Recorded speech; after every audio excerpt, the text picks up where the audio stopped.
Here in Africa, EU military instructors are teaching Somali soldiers how to shoot.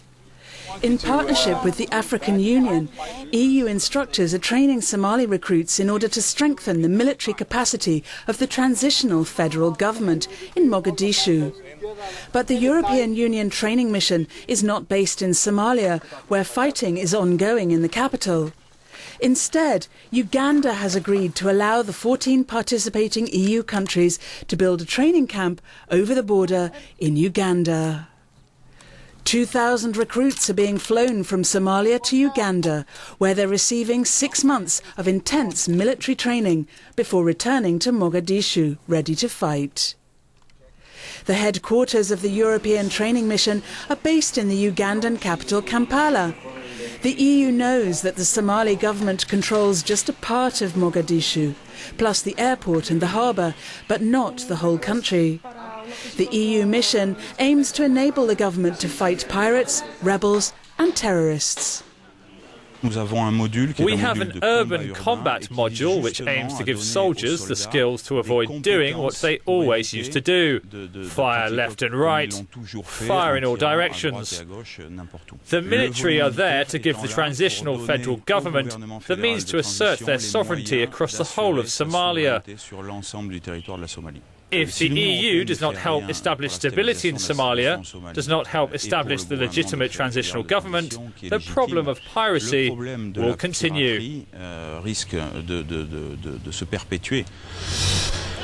Somali instability also affects Uganda. Shortly after this interview, Somali Islamists carried out 2 bomb attacks, killing 76 people in Kampala. A Somali rebel group called Al-Shabaab, with links to Al-Qaeda, claimed responsibility. Why Uganda? The country is the lead nation for AMISOM, the African Union's peacekeeping force protecting the Somali government. To avoid similar attacks against the EU training mission, security around the compound is increased. The struggle for a democratic Somalia and free seaways is in the strategic interest of the EU. Well, I consider the EU training mission vital for the stability of the area, and it is important for the Gulf of Aden to be navigable. That's why we are providing special forces to fight the pirates on the sea and on the ground. The training mission in Somalia is one of several ongoing or recent EU missions in Africa. EUTM Somalia has 150 instructors. The EU's anti-piracy operation has a staff of over 1,500.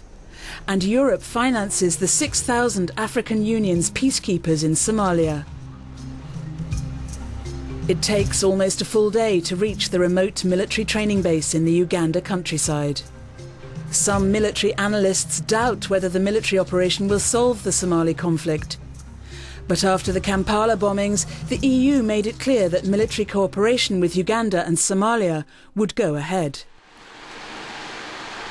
It's 6 o'clock in the morning.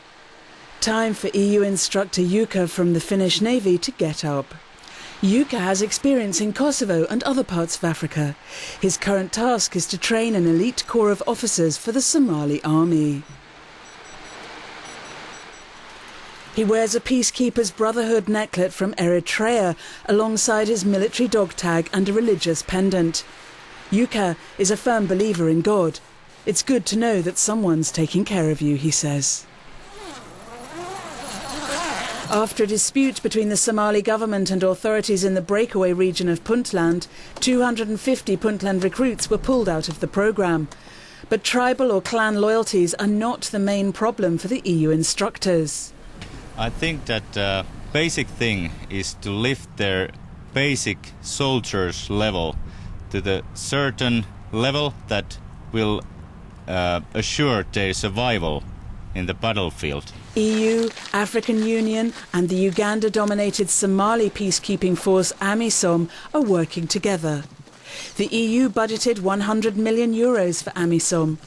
While the Ugandan opposition wants to pull Ugandan peacekeepers out of Somalia, a group of Eastern African states have pledged to increase peacekeepers to over 8,000, but said they wanted to see 20,000 African Union troops in Somalia.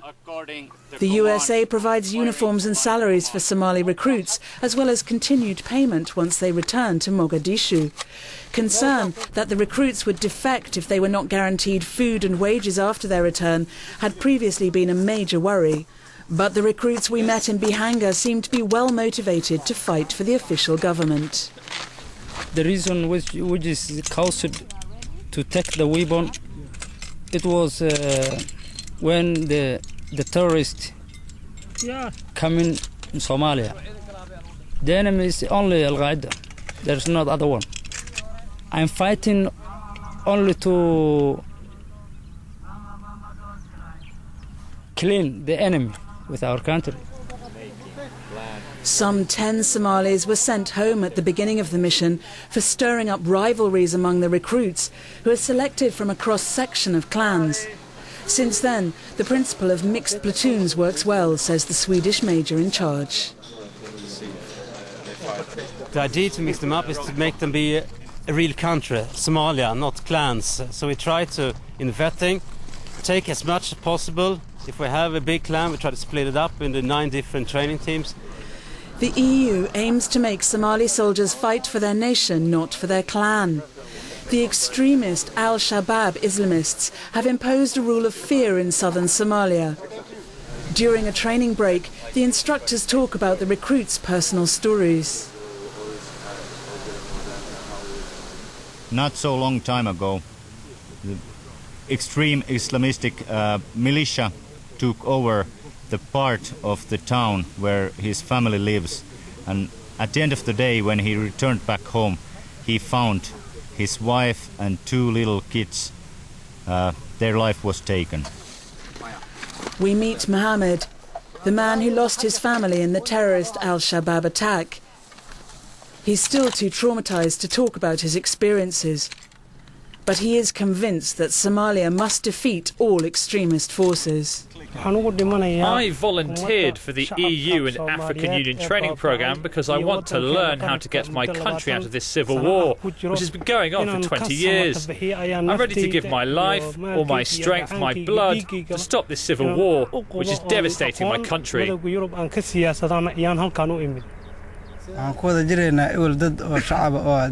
Before, we were just civilians who knew how to shoot a gun, who knew how to kill someone.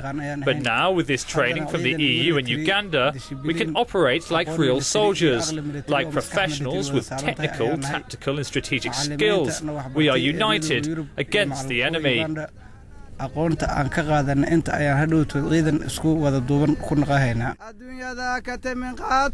months training. Is this enough to teach NATO-approved standards to soldiers from Somalia? Is it enough to outgun the Al-Shabaab extremists? The battle for Somali sovereignty will not be easy for these EU-trained fighters.